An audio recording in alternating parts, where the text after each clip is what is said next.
guys, I want to say thank you for showing love on the videos so far. And I just released a new YouTube last week where I'm going to be uploading these videos as they're released, hopefully weekly on Tuesdays. So if you can go show some love there, it would be greatly appreciated. This week, we get to sit down with a player who's kind of grown on me since he's come into the challenger scene. He's a world champion in Splitgate, one of the most vocal players we have in challengers, and he just continues to impress and rise every single time that we see him. We're going to be sitting down with Swooty, and I couldn't be more excited for you guys to see.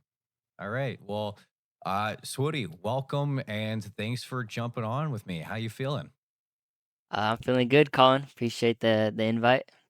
Well, I was before we kind of get started. I guess the New Year holidays just happened. How was it? It was great. It was great. Just was actually. I mean, honestly, I didn't do anything. I'll be honest. I'm just saying great. I don't know why I'm saying great. I didn't do anything, but like it's always good. I guess it's a new year. Yeah, now get ready for the quick season pickup that's about to happen for challengers.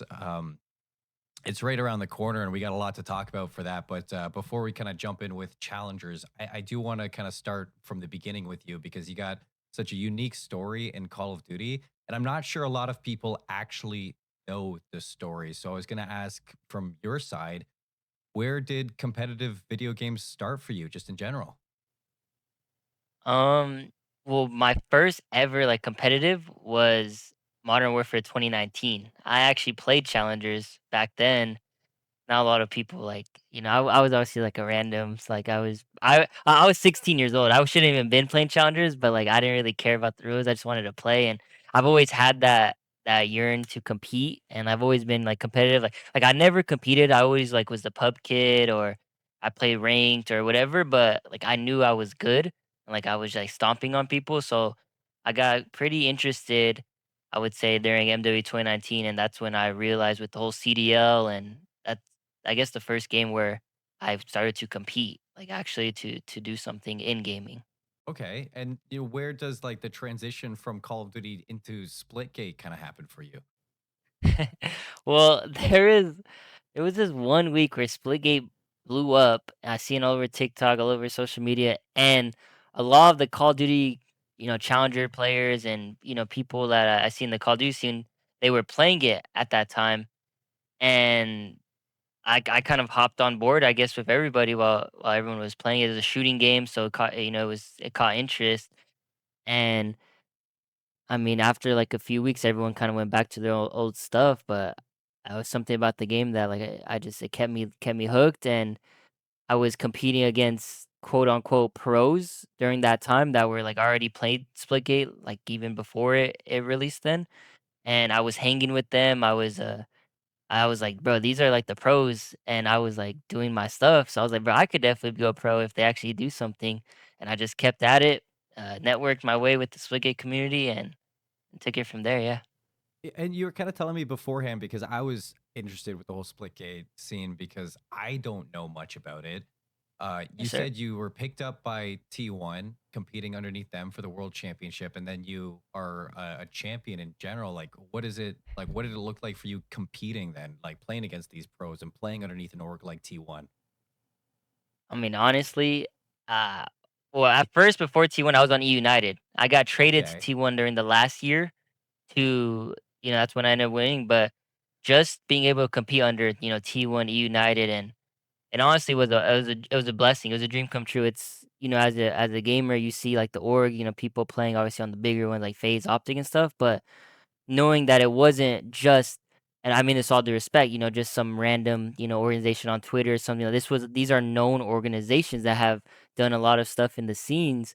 So honestly, I kind of just sat back and took like a like a sense of relief, like wow, like I'm doing something that not most people could say, and it was just a blessing to be on that stage under those organizations. And it was like it's a big thing too at the World Championships. It's not like because I didn't get to see it. Like, was there like a ton of teams playing too? And it was like how many teams were there? Yeah, so there was 8 of the actual, just like how CDL's, I think, 12 lock teams, the Yeah. SPS was 8 locked, and then there was 4 challenger teams, so it was a 12-team champs, Okay. uh, tournament.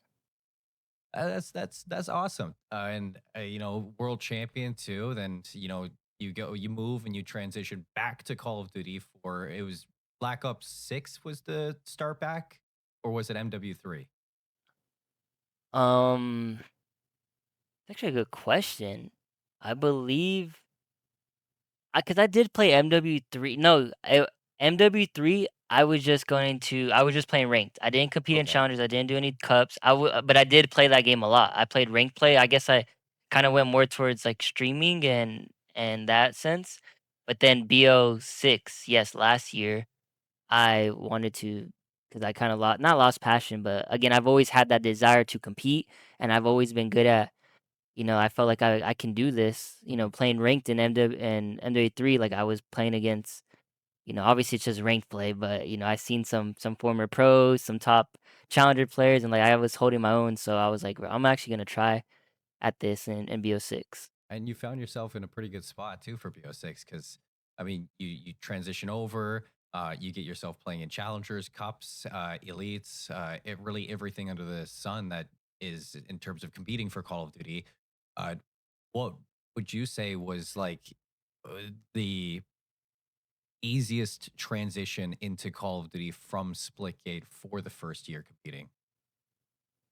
What was in terms of what, like in terms of actually the competition part?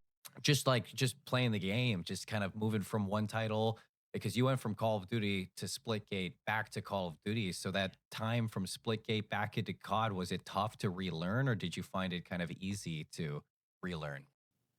Um, I would say, I mean, it's of all due respect, like I'm not that guy, but I have always been pretty good at, at shooting and video games and stuff like that. So I would say that part really wasn't that the most difficult, especially having, playing Call of Duty my whole entire life and, having that background.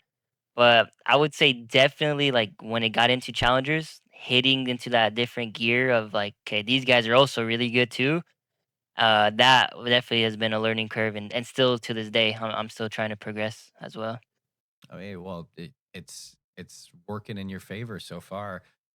You were talking about you were talking about random Twitter orgs earlier. You found yourself playing for the Stallions in challengers, and no, I'm not saying like they're a random Twitter org whatsoever. It's you found yourself in a pretty good spot in challengers with that organization. How did that really come to be? Like to find yourself within Stallions? Yeah, that's a good question. Honestly, it stemmed from, like I was saying earlier, playing ranked play in MW3. I ran alongside this one beast of a person, human being. It's Beta. He also competed at that time. I'm not sure if you guys know him, but he was really close with Vals. And Vals, obviously that's Zuma's editor, Zuma's main guy, mod. Like everyone knows about Vals. He does so much work for a lot of people in the scene. And I mean, Val's is that's my brother, man. I love Val so much. He back then we were barely meeting each other, and we just would play ranked here and then, and just started building a little connection. And he thought, hey, like I know you used to play and like you did split gate, like you competed at a pro level. Like why don't you try competing here? And that's when I mean I guess I could just in some sense people might say friendship cheese. I guess Val's just he took a shot on me and that's how originally got on the Stallions last year, and then also this year, but I was a little bit more known, which helped, I think. I mean, and you know, a lot of people will say like, you know, friendship cheese maybe, but you know, you put the work in and it shows. I don't really think that that's the case with you because you know, from Black Ops 6 to Black Ops 7, you see a lot of growth when you look at the POV of Swooty, and you know, we've kind of noticed it. What do you think was the biggest focus in the off season to kind of put in that work and make those improvements to make sure that you stayed at the top of challengers? Yes, sir, and, that's actually really because that's something that I focused on really heavy, like, behind the scenes, not a lot of people see or talk about, but I'm sure everyone knows, like, last year I was big on don't get me wrong, I'm still funny, I'm still always gonna be myself, but last year I definitely was more in that content mindset. Like, hey, if this doesn't work out, like I got Splitgate 2 is gonna come out soon. Like, I'm just gonna have fun with this. So I really there was not really anything to lose. But I feel as in with this year, I mean Splitgate 2 respectfully, it's not really blown off like everyone thought it was. It's pretty dead already. So I can't really say, "Oh, I'm gonna go back to Splitgate." I wasn't streaming for months either, so I can't say, "Oh, I'm gonna just be a full-time streamer." So realistically, the biggest thing here, Colin, I kind of looked myself in the mirror and I said, "Hey, you're just getting older. Obviously I'm not the oldest, but I gotta start, thinking, what's going on here." And did a lot of self reflecting, and I decided my main motto this year is flipping the narrative. I don't want to be I'm going to be myself, but I don't want to be the streamer, the content guy, the funny guy, the Splitgate guy. Like I legitimately believe I am one of the best players in Call of Duty, and that's just been a focal point I've been trying to push and push, whether it's my actual gameplay, putting in the hours, doing everything internally and externally, showing people like, hey, this is how I was in Splitgate. Like I'm gonna apply it to Call of Duty and show you guys what I can do. And I'm obviously not where I want to be, but I'm sure that people that actually are paying attention has seen growth, like you said. It does show, and you're talk the talk. I can't wait to see you walk the walk. I mean, already, I'm not saying you haven't. You have definitely been showing that improvement into Black Ops 7, and I think Stallions are finding a lot of success because of that. But not only that, with the growth and with you, I guess flipping that narrative, you've found yourself on a team with some pretty notable names. I say, one that I have a lot of respect for is Havoc, and then also Legends playing alongside the two of them, both bringing a lot of knowledge from Call of Duty and Legend from Halo. What's it like playing with guys like that? I mean, it's a blessing. It is a blessing because I've heard so many stories about challengers and how toxic and the environment of a lot of these challenger and amateur players are mentally. I mean, it's all due respect, but there is a difference with these professionals and their mentality and how they approach the game and all the practice. And I've seen it firsthand with a lot of these challenger guys, just how mentally behind they are than a lot of like the pros where they're just not prepared. They could shoot. They're doing all that skill wise is there, but like all of the other um stuff that you need to have like to be a professional, they just don't have that. So being with Colt and being with Sabri, they already bring that mentality. They bring those intangibles, and it makes teaming with them so easy. It makes it so much like we're just meshing so well. It's easier to become better as a team.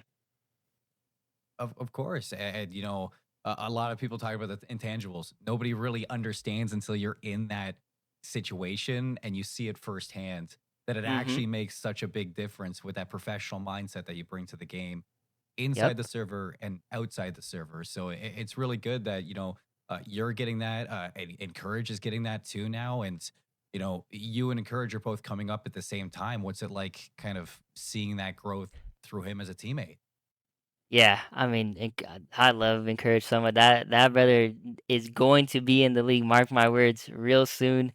He has he has shown so much growth, and everyone already knew what he's capable of. So I'm so proud of him, especially this year. Doing what he's doing, and like you said, the growth from him, it's been freaking crazy. It's been exponential. I think that's the word. So just he keeps his head down. He's gonna be going places. Yeah, and I think that a lot of people they will agree with you on that. Kind of wanted to like just move on in the topic just in general because um, with your growth into Black Ops 7, uh, it came with new movement that you had to learn. However, you have yourself a background within Splitgate that already has insane tech, insane movement, and really fast paced gameplay. Was the jump from BO6 to BO7 like a comfort spot in terms of the pacing that this game now has and the amount of movement dynamic it brings? Yes, 100%. I don't wanna put all of it on, like, the movement is, like, because again, the behind the scenes I really have been working, but it Yeah. definitely made it a lot smoother with the game being faster and being able to to move around. And even growing up, I've always loved the jetpack Call of Duties and that stuff. So definitely, I think if you said, "Yo, Swoot, you grind BO6 and you grind BO7," like I'm definitely probably gonna be better at BO7. Well, I think that it's one thing that everybody thought is that, you have the players in Call of Duty. He came from jetpacks, and they'd probably be sick at this game if it was like Jetpack COD going into Black Ops 7. That break from jetpacks, I'm sure everybody was a little bit stunned in the movement and the pace that it does bring. Again, it's just one of those things that I find really interesting. With you having a background in a game that's already so fast that it seems logically that this is going to be a game that suits you, and it shows. Yep, um I appreciate that. Yeah, definitely, it's helped.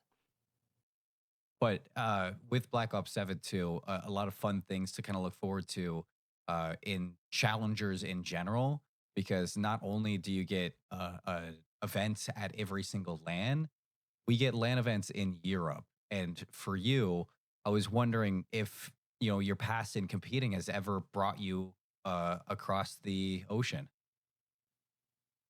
No, unfortunately, Con, it has not. And even in real life, I actually just got my passport about a month or two ago in preparation for this year. I have never been outside the country, so I think one, this is gonna be another one of those moments where I'm, just reflecting back and realizing, yo, like gaming's awesome because it's gonna be my first time going out the country because of a gaming opportunity. Oh, which one are you kind of more excited for, going to the UK or going to Paris?